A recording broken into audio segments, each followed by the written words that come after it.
जय Hind friends, candidate choice में एक बार फिर से बहुत बहुत स्वागत है आप सभी का। और आज पॉलिटी की श्रृंखला श्रृंखला में हम लोग छठा लेक्चर पढ़ने जा रहे हैं जिसका नाम है डीपीएसपी यानी कि directive principles of state policy. जो बच्चे नए हैं वो चैनल को सब्सक्राइब कर दें, लाइक कर दें और शेयर जरूर कर दें, क्योंकि यहां पर हम लोग जीएस के सारे ही टॉपिक कवर करने वाले हैं, जिसमें सबसे पहले जो सब्जेक्ट हम लोग कवर कर रहे हैं वो पॉलिटी का है। तो 6 लेक्चर है ये आपकी सीरीज में, आपके प्लेलिस्ट में। आई होप कि पिछले लेक्चर आपने देख लिए होंगे, अच्छी तरीके से पढ़ लिए होंगे और आपको याद भी हो गए होंगे। जल्दी हम लोग एक क्वेश्चन सीरीज भी लेकर आएंगे जिसमें हम लोग क्वेश्चंस भी सॉल्व करेंगे। वैसे हर लेक्चर के लास्ट में हम लोग ऑलमोस्ट 5 से 6 क्वेश्चन सॉल्व करते हैं, बट स्टिल हम और प्रैक्टिस के लिए और ज्यादा क्वेश्चन लेकर आएंगे और इसके लेक्चर के इधर भी क्वेश्चन होंगे ताकि आपको कुछ नया जानने को भी मिले। तो लेट्स स्टार्ट दिस लेक्चर जिसका नाम है डीपीएसपी। सबसे पहले तो यह जानना बहुत जरूरी है कि डीपीएसपी होता क्या है, व्हाट इज द डीपीएसपी, है क्या। तो देखो, है क्या कि हम लोगों ने पहले एक चीज समझी कि फंडामेंटल राइट्स हम लोगों ने पढ़े। तो फंडामेंटल राइट्स क्या होते हैं, यानी कि वो ऐसे राइट्स हैं जो कि सिटीजन को प्रोटेक्ट करते हैं फ्रॉम गवर्नमेंट। यानी कि गवर्नमेंट तानाशाह ना हो जाए, गवर्नमेंट अपने मनमानी ढंग से काम ना करने लग जाए, गवर्नमेंट सिटीजन को प्रताड़ित ना करने लग जाए, उनको ठीक से एक एनवायरमेंट दे रहने के लिए। ये सब प्रोटेक्शन दी जाती है फंडामेंटल राइट द्वारा। कई बार फंडामेंटल राइट और डीपीएसपी में आप बहुत कंफ्यूज होंगे, बट यहां पर सारे कंफ्यूजन आपके दूर हो जाने वाले हैं। तो डीपीएसपी में क्या है, directive principles of state policy है। क्या है, डायरेक्टिव, जैसे आप यहां पर लिखा हुआ है directive principles of state policy है। यानी कि स्टेट पॉलिसी, यानी कि इसको हिंदी में राज्य के नीति व निर्देश भी कहते हैं। ठीक है, तो यानी कि स्टेट पॉलिसी, स्टेट जो पॉलिसी बनाए, यानी कि स्टेट किसके लिए पॉलिसी बनाएगा, लोगों के लिए, जनता के लिए, प्रजा के लिए, है ना।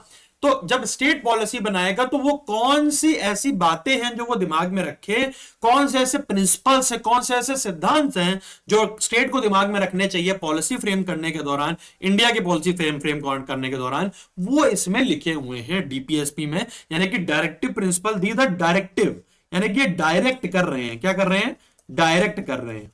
ठीक है, ये क्या कर रहे हैं, डायरेक्ट कर रहे हैं कि भाई देख ऐसे बनेगी, ठीक है ना, ऐसे बननी चाहिए। ठीक है, तो डायरेक्टिव प्रिंसिपल किसके लिए है, these are for states. Fundamental right किसके लिए हुआ करते थे, दीज आर फॉर सिटीजंस। अब देखो, directive principle of state policy हम लोग आज पढ़ने वाले हैं, जिसमें अभी हम लोगों ने थोड़ा सा डिस्क्रिप्शन उसके बारे में देखा।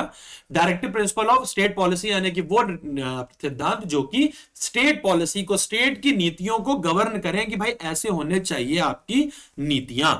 एंड फंडामेंटल ड्यूटीज जो कि बाद में ऐड किया गया है, इसको भी हम लोग इस लेक्चर में कवर करने वाले हैं। ठीक है, तो चलो शुरू करते हैं। कहां से लिया गया है, डीपीएसपी को लिया गया है आयरलैंड से। बहुत इंपॉर्टेंट क्वेश्चन बनता है, कहां से लिया गया है, आयरलैंड से। आपको पता है कि कई सारे प्रोविजंस हमने पिछले लेक्चर्स में भी देखे हैं, कई सारे प्रोविजंस हम लोगों ने कहा अलग अलग जगहों से लिए हैं। जैसे साउथ अफ्रीका से भी हमने कुछ लिया है, यूएस से भी लिया है। मोस्टली हम लोगों ने कहां से लिया हुआ है, यूके से लिया है। ठीक है, ऑलमोस्ट 1935 का जो एक्ट था आपका, वही 75% कॉपी कर दिया गया है एज अ कॉन्स्टिट्यूशन। ठीक है, तो उसके अलावा भी कई कंट्रीज से जो अच्छा अच्छा लगा वो हम लोगों ने ले लिया था। तो अब जो आयरलैंड है वहां से हम लोगों ने डीपीएसपी को उठाया है। ठीक है, डीपीएसपी कहां से उठाया है, आयरलैंड से। कुछ और प्रोविजंस हैं जो कि आयरलैंड से लिए गए, क्योंकि आयरलैंड का जिक्र यहां पर हो गया है, तो आयरलैंड के और प्रोविजंस भी जान लेते हैं। Other provision taken from Ireland. First, nomination of members in Rajya Sabha, यानी कि राज्यसभा के मेंबर्स में नॉमिनेशन कैसे किया जाएगा, उनका नॉमिनेट कैसे किए जाएंगे, उसको जो उसकी जो प्रणाली है वो भी कहां से ली गई है, आयरलैंड से ही ली गई है। Nomination of members in parliament, Rajya Sabha.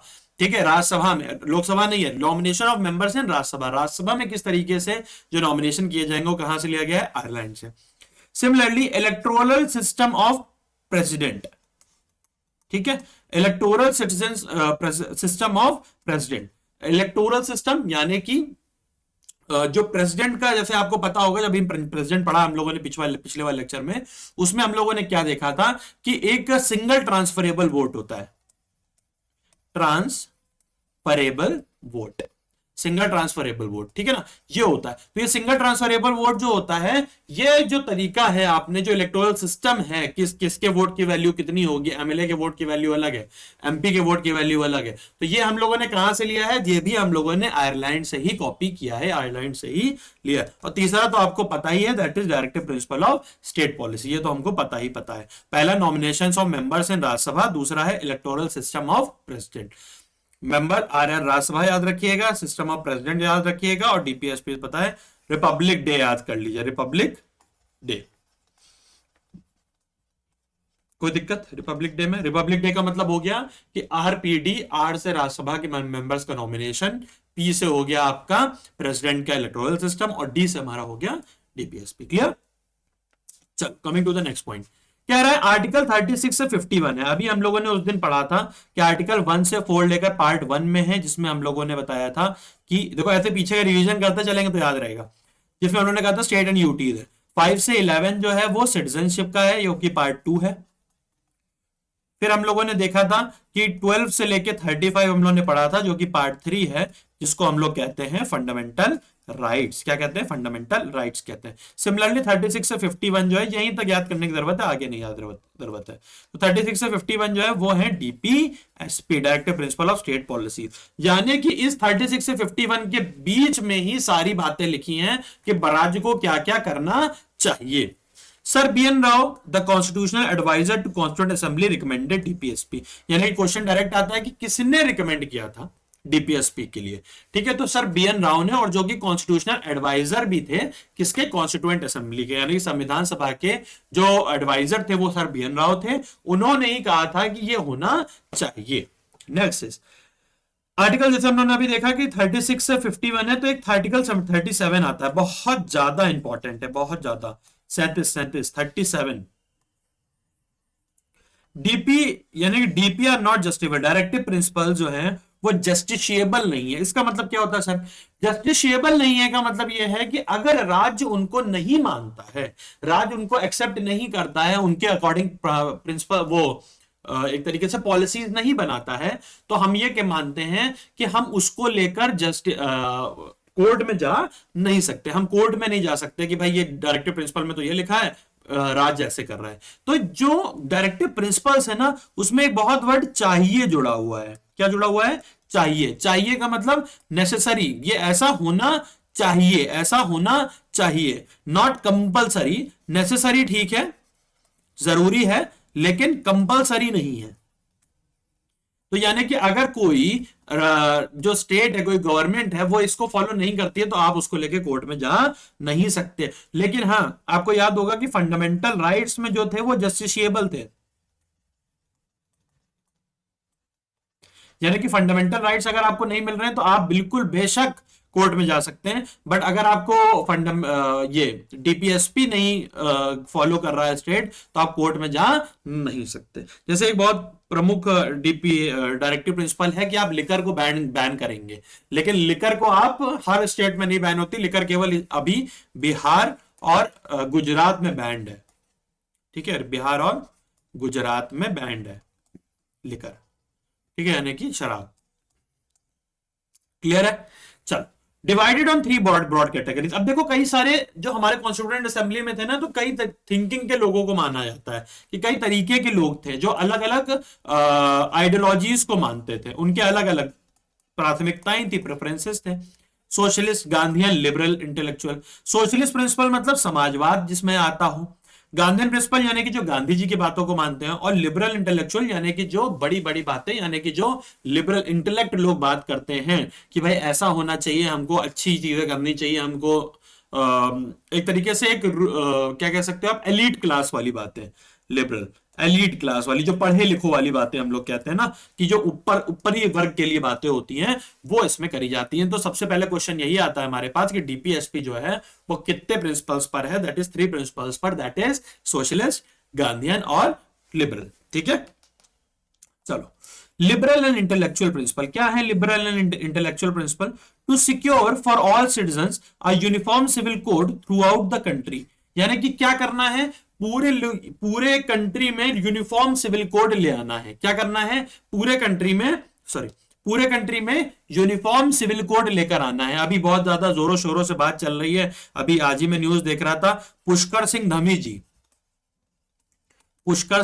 Dhami जी कह रहे हैं कि वो कोई यूसीसी के ऊपर, इसको शॉर्ट फॉर्म में यूनिफॉर्म सिविल कोड ऐसे कहते हैं, ठीक है ना। यूनिफॉर्म सिविल कोड क्या है? यूनिफॉर्म सिविल कोड का मतलब ये होता है कि हर सबके लिए एक लॉ होगा। तो आप सबसे पहले ऐसे तड़पने लगते हैं कि सर आपने फंडामेंटल राइट में आर्टिकल 14 पढ़ाया था और कहा था सबके लिए एक लॉ है। बिल्कुल एक लॉ है सबके लिए, बट कई सारे, क्योंकि इंडिया में कोई स्टेट रिलीजन नहीं है, उसकी वजह से क्या होता है, किसी भी रिलीजन की जो प्रथाएं हैं या आप कह सकते हैं जो रिलीजियस बिलीव्स हैं, जो ट्रेडिशंस हैं, जो उनके पद्धति हैं, उसमें स्टेट इंटरवीन नहीं करता है। स्टेट उसमें इंटरवीन नहीं करता अनटिल अनलेस बहुत ज्यादा जरूरी ना हो, जैसे ट्रिपल तलाक में किया था, ठीक है, क्योंकि वहां पे किसी एक वर्ग का महिलाओं का शोषण हो रहा था उससे, उस चीज से तो इंटरवीन किया था, अदरवाइज वो नहीं करते। तो यूनिफॉर्म सिविल कोड ये कहता है कि हम लोग अलग अलग धर्मों के अलग अलग नियमों को छोड़ के एक नियम पर कॉमन नियम होना चाहिए। जैसे मैरिज है, हिंदू मैरिज एक्ट है प्रॉपर, ठीक है, हिंदू मैरिज एक्ट है। उसी जगह पर इस्लाम में ऐसा नहीं है, वो अपना एक वो रखते हैं, जैसे शाहबानो केस, अगर आपने शाहबानो केस के बारे में सुना होगा गुजरात का, तो मुस्लिम्स के यहां ऐसा नहीं है, वो अपने शरिया लॉ के अकॉर्डिंग चलते हैं। इसमें किसमें चलते हैं? शरिया लॉ के अकॉर्डिंग।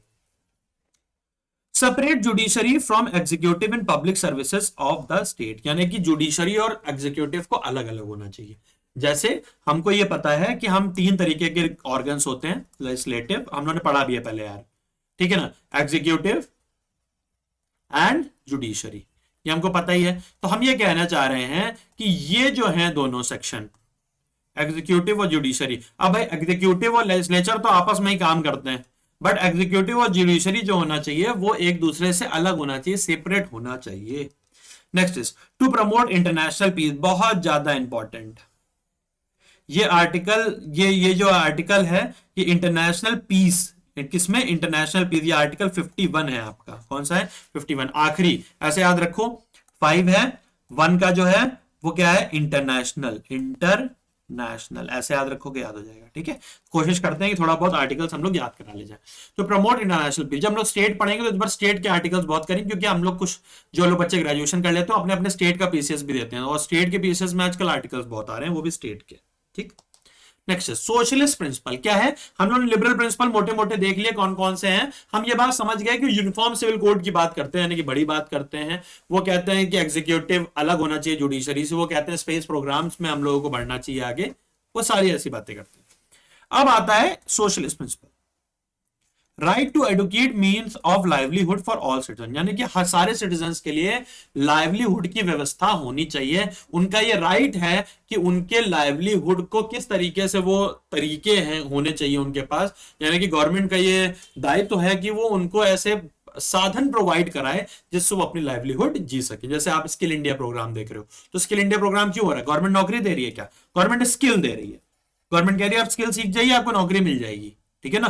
तो ये हो जाता है socialist principle. Next is equitable distribution of material resources, यानी कि ऐसा ना हो कि कुछ लोग हैं जिनके पास रिसोर्सेज ही रिसोर्सेज हैं और कुछ हैं जिनके पास रिसोर्सेज का अभाव है, रिसोर्सेज है ही नहीं उनके पास, रिसोर्सेज है ही नहीं, अभाव है रिसोर्सेज का। तो दिस इज द रीजन हम ये कहते हैं कि सोशलिस्ट प्रिंसिपल ये कहता है कि सबको समान रिसोर्सेज मिलने चाहिए। इक्विटेबल, यहां पे इक्विटेबल वर्ड लिखा है, इक्विटेबल मतलब इक्वल नहीं है कि एक रिसोर्स तुमको मिला एक मुझे मिला ना। इक्विटेबल मतलब जिसको नहीं जरूरत उसको मत दीजिए आप, जिसको नहीं जरूरत, जैसे अंबानी जी हैं, अंबानी जी को जरूरत नहीं है पैसों की, लेकिन किसी गरीब वर्ग को जरूरत है पैसों की, तो उसको दीजिए, अंबानी जी को मत दीजिए। तो that is called equitable distribution of resources. Clear? बात क्लियर होगी, बहुत आराम से पढ़ो, कोई दिक्कत नहीं है। और हाँ, लाइक जरूर कर दो सेशन को, क्योंकि उससे क्या होता है, सबके पास ज्यादा जल्दी पहुंच जाता है यार, और उससे ये होगा कि ज्यादा से ज्यादा बच्चे देख लेंगे इसको, ठीक है, क्लियर रहेंगे दिमाग में चीजें। Prevention of concentration of wealth and means of production, यानी कि किसी एक के हाथ में ऐसा ना हो कि वो वेल्थ बनाने के लिए, पैसा कमाने के लिए किसी एक के पास ही सारे साधन आ जाएं, या सारी वेल्थ आ जाए, या सारे प्रोडक्शन करने के भी माध्यम किसी एक के पास ही पहुंच जाए, ऐसा ना हो, ठीक है। Equal pay for equal women, sorry, equal pay for man and women, यानी कि आदमी और औरतों को इक्वल पे। अब आप कहोगे सर ऐसा तो होता ही है, ऐसा नहीं होता बेटा। कई जगह डिस्क्रिमिनेशन किया जाता है, मेन को ज्यादा वेतन देते हैं। जैसे डेली वेज मेन का हो सकता है 450 रुपए हो, वुमेन का हो सकता है 350 ही रुपए हो। ठीक है, हो सकता है। ठीक है, होता ही है कई जगह पे। आप लेबरर्स देखेंगे जो लेबर्स काम करते हैं यहाँ पर आपके इंडस्ट्रियल साइट वगैरह पे, उस पर आप देखेंगे तो आपको पता चलेगा कि मेन को ज्यादा मिल रहा है, वुमेन को कम मिल रहा है, जबकि काम दोनों उतने ही घंटे उतनी देर कर रहे हैं। ठीक है, next is raise level of nutrition and improve standard of living. यानी कि गवर्नमेंट को चाहिए न्यूट्रिशन का लेवल बढ़ाए, जैसे government mid day meal scheme चलाती है, मिड डे मील स्कीम चलाती है ना, मिड डे मील स्कीम चलाती है। उसमें क्या है, गवर्नमेंट वीक में एक बार बच्चों को मिल्क भी प्रोवाइड कराती है, वीक में एक बार केला भी प्रोवाइड कराती है, मतलब कोई भी फ्रूट प्रोवाइड कराती है। ठीक है, तो रीजन इसका यही है कि वो चाहते हैं कि एक तरीके से राइज लेवल ऑफ न्यूट्रिशन बढ़े और स्टैंडर्ड ऑफ लिविंग भी इंक्रीज हो। Next next come the Gandhian principle. क्या आता है, इसको कहते हैं गांधीयन प्रिंसिपल। हमने इंटेलेक्ट पढ़ लिया, हमने सोशलिस्ट पढ़ लिया, गांधीयन प्रिंसिपल पढ़ते हैं। ऑर्गेनाइज विलेज पंचायत लोकल सर्व गवर्नमेंट, बहुत इंपॉर्टेंट चीज है। लोकल सर्व गवर्नमेंट कही जाती है। अभी हम लोग पंचायत जब पढ़ेंगे पॉलिटी की श्रृंखला में, उसमें पंचायत बहुत इंपॉर्टेंट है, पंचायत जरूर पढ़ेंगे। पंचायत में 29 सब्जेक्ट्स हैं जो पंचायत के अंडर आते हैं। कितने? 29। हमने उस दिन भी बताया था आर्टिकल 243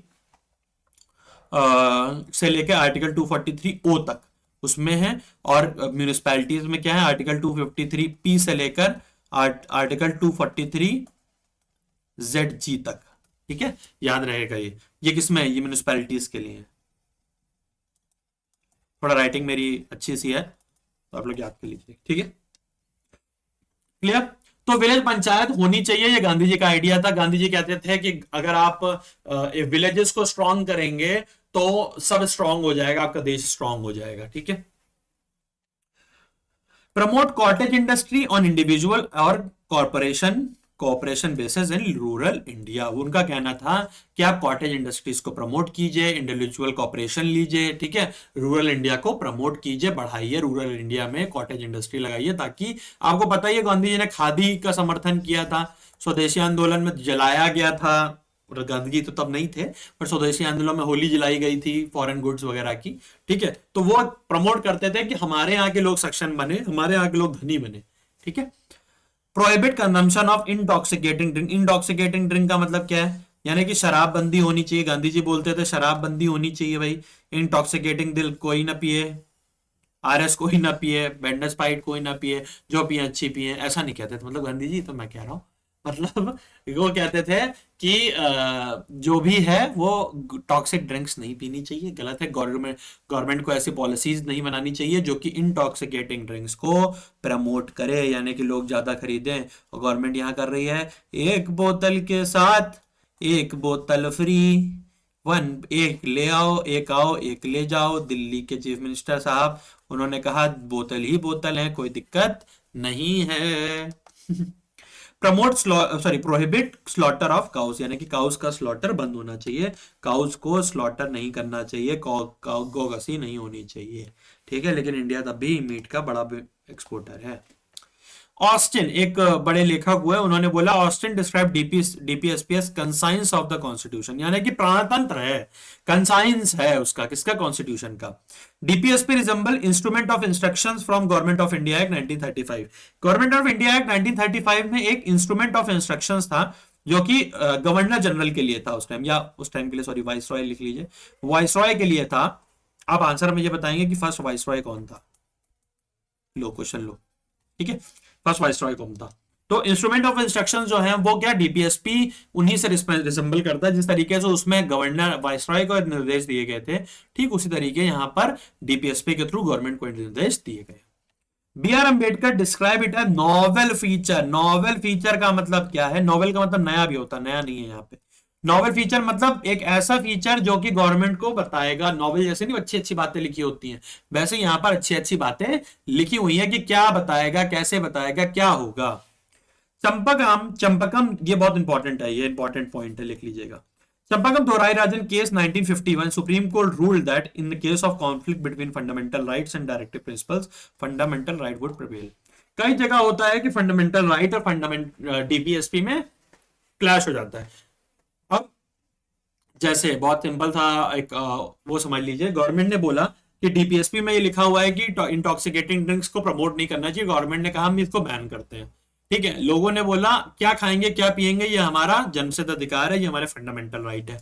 तो अब क्या हो सकता है, डीपीएसपी और क्लैश हो गया फंडामेंटल राइट में, तो कौन जीतेगा? तो चंपाग्राम दोधाई राजन केस 1951 में कहा गया कि जीतेगा तो फंडामेंटल राइट ही। कौन जीतेगा? आप गवर्नमेंट ये क्लेम नहीं कर सकती कि क्योंकि ये लिखा हुआ है डीपीएसपी में इसलिए आप ये नहीं करेंगे, फंडामेंटल राइट है आपका तो आप भी करेंगे। ठीक है, coming to the next one, important article, बहुत ज्यादा important, 39A equal justice and free legal aid, बहुत ज्यादा इंपॉर्टेंट है। 39 में देखो ऐड किया गया है क्या, 39A equal justice and free legal add. Free legal add मतलब अगर आपके पास ये पैसा नहीं है कि आप क्या आप केस लड़ सकते हैं अपना, आपके पास पैसा नहीं है वकील करने का, तो गवर्नमेंट विल प्रोवाइड यू अ वकील, गवर्नमेंट आपको एक वकील प्रोवाइड करेगी। कसाब को भी किया था। 40 ऑर्गेनाइजेशन ऑफ विलेज पंचायत, क्या है आर्टिकल 40 में, क्या है? Organisation of village panchayat. Village panchayat मतलब देखो ऐसे याद रखो, 4 लोग बैठकर पंचायत कर रहे हैं गांव में ना, 4 लोग बैठकर गांव में पंचायत कर रहे हैं, तो कैसे याद रखोगे? 4 लोग बैठ के पंचायत, यानी कि गोल गोल बैठ के करते हैं पंचायत ना, तो क्या हो जाएगा? पंचायत होगा 40 में। 44 बहुत इजी है, मैं तेरे जैसा तू मेरे जैसा, मैं तेरे जैसा तू मेरे जैसा, मैं 4 मतलब कि तुम मेरे जैसा मैं तेरे जैसा, मतलब यूनिफॉर्म सिविल कोड, यानी कि कोई दिक्कत नहीं है। 50 separation of judiciary from executive, separation of judiciary from executive, यानी कि जुडिशरी को एग्जीक्यूटिव से अलग करना। कैसे करना है? अलग करना, दोनों को अलग अलग रखना। तो ऐसे 50-50% याद रख लो, दोनों को अलग करके कैसा कर दिया? 50-50%, यानी कि आर्टिकल 50 में है, ये हो गया एग्जीक्यूटिव, ये हो गया जुडिशरी, ऐसे याद कर सकते हैं। ठीक है, अलग अलग कर दिया, दोनों को अलग अलग करके 50-50 आधे आधे हो जाओ। ठीक है, next is promotion of international peace, article 51, ये तो हम लोगों ने अभी देखा ही था, दैट इज 51 का मतलब हो गया इंटरनेशनल, इंडिया तो भाई इंटरनेशनल पीस में विश्वास रखता है, यानी कि गवर्नमेंट से, हमारी गवर्नमेंट को ये कहा जा रहा है कि आप जो भी पॉलिसीज बनाएंगे उसमें ये ध्यान रखिएगा कि इंटरनेशनल पीस प्रमोट करें आप, यानी कि विश्व में अशांति ना फैलाएं आप। ठीक है, फंडामेंटल ड्यूटी बहुत इंपॉर्टेंट। अब देखो फंडामेंटल ड्यूटीज क्या है, अभी हम लोगों ने, मेरी तरफ देखो, पहले मेरी बात सुन लो। फंडामेंटल ड्यूटीज क्या कहती है? हम लोगों ने ये चीज समझी कि डीपीएसपी था फंडामेंटल राइट्स थे, गवर्नमेंट ने लोगों को राइट्स तो दे दिए, कॉन्स्टिट्यूएंट असेंबली ने फंडामेंटल राइट्स तो दे दिए, बट उन्हें लगा कि क्योंकि इतने साल बाद आजादी हुई है तो लोग अपनी कर्तव्यों को समझेंगे, लोग अपने कर्तव्यों को समझेंगे, लेकिन ऐसा नहीं हुआ। लोगों ने अपनी ड्यूटीज को नहीं समझा, लोगों ने अपना देश गंदा करना शुरू कर दिया, लोगों ने करप्शन करना शुरू कर दिया, लोगों ने अपनी प्रॉपर्टीज को ध्यान नहीं रखा, लोगों ने एनवायरमेंट को हार्म पहुंचाया। ठीक है, तो पब्लिक प्रॉपर्टीज को हार्म पहुंचाया। ठीक है, तो कहने का मतलब यह था कि फंडामेंटल राइट्स तो मिल गए, लेकिन हमारी जो ड्यूटी होनी चाहिए थी वो हम नहीं निभा रहे थे।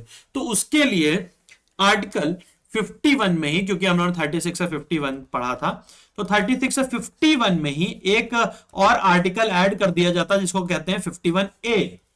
क्या कहते हैं? 51A। और पार्ट 4 में ही एक पार्ट ऐड कर दिया जाता है जिसको कहते हैं 4A। क्या कहते हैं? 4A। देखो ये लिखा हुआ है यहां पे, आर्टिकल 51A और 4A, यानी कि अभी हम लोग पढ़ रहे थे you can fly directly from, तो डायरेक्टली में डी से था डीपीएसपी, फ्रॉम से था फंडामेंटल ड्यूटीज। ठीक है, तो ये हम लोगों को फंडामेंटल ड्यूटीज को बाद में ऐड किया गया, कॉन्स्टिट्यूशन बनने के बाद इनको ऐड किया गया। कहां के कॉन्स्टिट्यूशन से इंस्पायर्ड है? यानी कि यूएसएसआर, उस टाइम पे यूएसएसआर हुआ करता था, तो यूएसएसआर के कॉन्स्टिट्यूशन से ये इंस्पायर्ड है। आज की डेट में ये रशिया हो चुका है, रसा हो चुका है। रशिया की कैपिटल बताइएगा आप।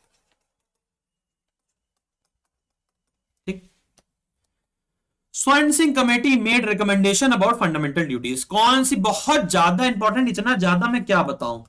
स्वर्ण सिंह कमेटी, स्वर्ण सिंह, सोने के सींग वाली कमेटी, ऐसे याद रखिएगा, किसी का वो नहीं कर रहा हूं, अपमान नहीं कर रहा हूं, बस याद कराने का। सोने के सींग वाली कम्युनिटी ने बोला, अच्छा सींग कैसे होते हैं? ऐसे होते हैं ना, ऐसे ऐसे होते हैं सींग, ऐसे है ना, ऐसे। तो यानी कि फंडामेंटल ड्यूटीज भी कितनी है? 11 है। कितनी है? 11। तो कैसे याद रखोगे? सिंह, स्वर्ण सिंह, स्वर्ण सिंह, सोने के सींग, सींग कितने कैसे होते हैं? 2 होते हैं सर पे, तो कितने फंडामेंटल ड्यूटीज हो गई? 11 हो गई। ठीक है, तो उन्होंने रिकमेंड किया था कि फंडामेंटल ड्यूटीज को ऐड किया जाना चाहिए। स्वर्ण सिंह कमेटी ने, ध्यान रखिएगा, 8 फंडामेंटल ड्यूटीज को रिकमेंड किया था। कितनी? 8 को। गवर्नमेंट के पास जब ये रिकमेंडेशन गई तो गवर्नमेंट ने 2 फंडामेंटल ड्यूटीज और ऐड करी, जिसको हम लोगों ने टोटल 10 जब इंप्लीमेंट की गई तो हमने कितनी करी? 10 इंप्लीमेंट करी, जबकि रिकमेंडेशन 8 की आई थी। ठीक है, रिकमेंड ही करती कमिटीज, उनका काम ये नहीं होता है, वो तो ध्यान करेगा, वो जब पार्लियामेंट अभी समझेंगे तब लोग समझेंगे। ठीक है, recommendation about fundamental duties, 42nd amendment added part 4A। किस अमेंडमेंट के थ्रू फंडामेंटल ड्यूटीज ऐड करी गई? बहुत इंपॉर्टेंट अमेंडमेंट है, जब आंसर में कुछ ना समझ में यही लगा दिया।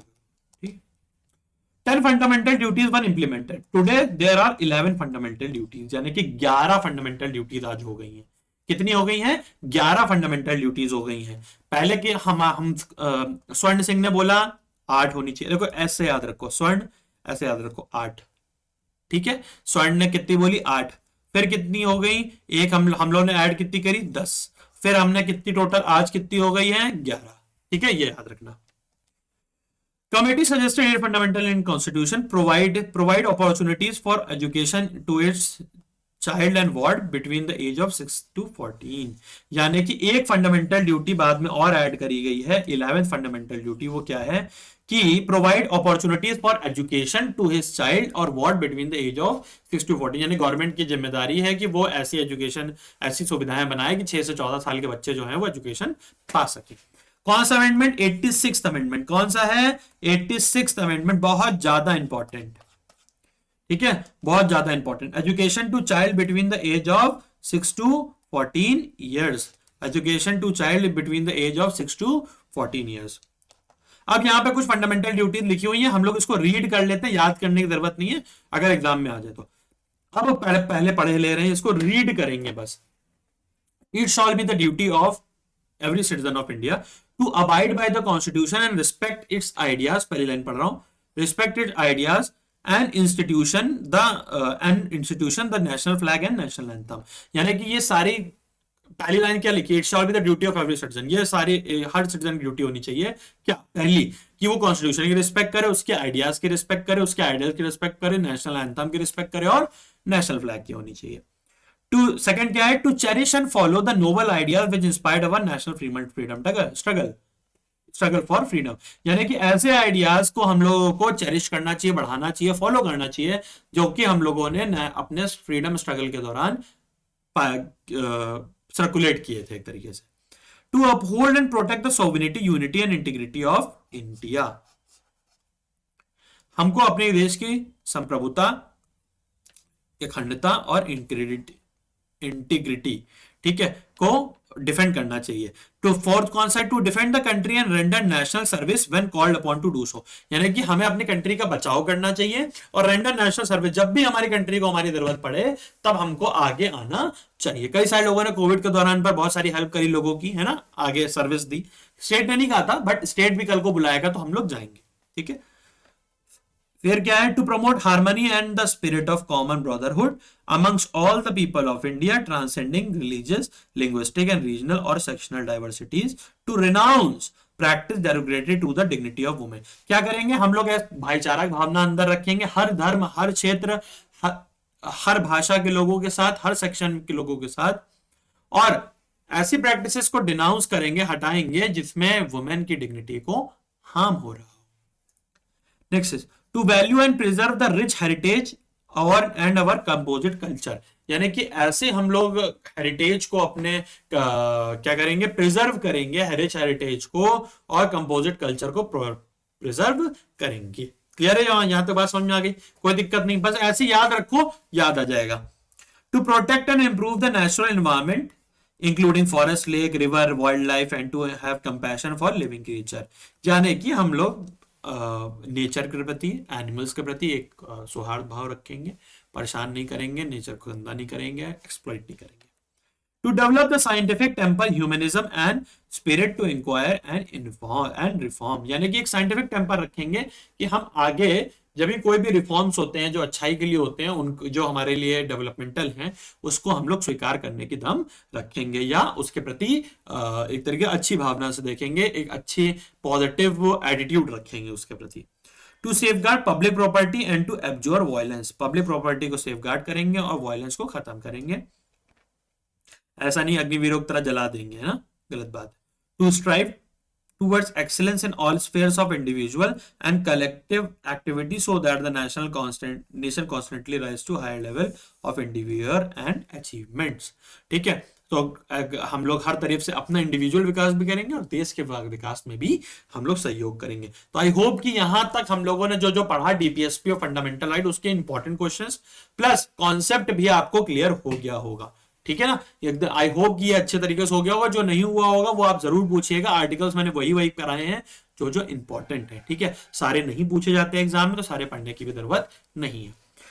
पहला क्वेश्चन आपकी कंप्यूटर स्क्रीन पर, DPSP are taken from which country, किस कंट्री से लिए गए, यूएसएसआर, ऑस्ट्रेलिया, आयरलैंड या यूएसए। तो आपको पता है आयरलैंड, बट दो और कौन सी चीज या एक और कौन सी चीज ली गई, एक मैं बता दे रहा, nomination of members in Rajya Sabha. RPD याद कराया था, रिपब्लिक डे मैंने याद कराया था। ठीक है, तो उसी हिसाब से आपको डीपीएसपी तो पता चल गया, आर पता चल गया, अब पी आपको बताना है क्या है। ठीक है, कमेंट सेक्शन में इसका आंसर जोड़ देना। In which part DPSP is included, बहुत इजी है। ठीक है, तो ये आराम से बता लीजिएगा। Next, which of the following is not the basics of classification of DPSP, इनमें से कौन सा बेसिस नहीं है डीपीएसपी को क्लासिफाई करने का, socialist principle, Gandhian principle, liberal intellectual principle या Ambedkar principles. Next, equal pay for man and women come under which article, socialist, Gandhian, liberal या अंबेडकर प्रिंसिपल्स। आंसर बताएंगे आप। And coming to the last question, Champakam Dorairajan case was against the state of Madras, Bombay, Uttar Pradesh या तेलंगाना। आपको ये बताना होगा, ये क्वेश्चन थोड़ा सा बाहर का है, आपको बताना होगा लेकिन इसका आंसर भी। ठीक है, नहीं होगा तो मैं कमेंट सेक्शन में इसका आंसर दे दूंगा, परेशान होने की जरूरत नहीं है। तो आई होप आपको ये लेक्चर अच्छी तरीके से समझ में आया होगा। डीपीएसपी और फंडामेंटल ड्यूटीज के इसके बाहर से क्वेश्चन नहीं आने वाले हैं, दैट इज फॉर श्योर। मैंने भी कई सारे एग्जाम दिए हैं और ऐसे ही पढ़ के दिए हुए हैं, तो टेंशन लेने वाली कोई बात नहीं है। यही आता है, यही पूछा जाता है। और आप इस लेक्चर को ज्यादा से ज्यादा शेयर करें ताकि लोगों तक ये पहुंचे, और जो बच्चे भी तैयारी कर रहे हो चाहे किसी भी एग्जाम की हो, वो उसमें ये लेक्चर्स आते हैं, उसमें ये टॉपिक्स आते हैं, उनको अच्छी तरीके से टॉपिक्स का लाभ मिल सके और आप भी इनको बार बार देखकर और जो ट्रिक्स बताई छोटी मोटी निमोनिक्स टाइप की उनको भी देखकर आप अच्छी तरीके से इनको याद कर लें। मिलते हैं नेक्स्ट लेक्चर में, तब तक के लिए सतर्क रहें, स्वस्थ रहें, सावधान रहें और जय हिंद।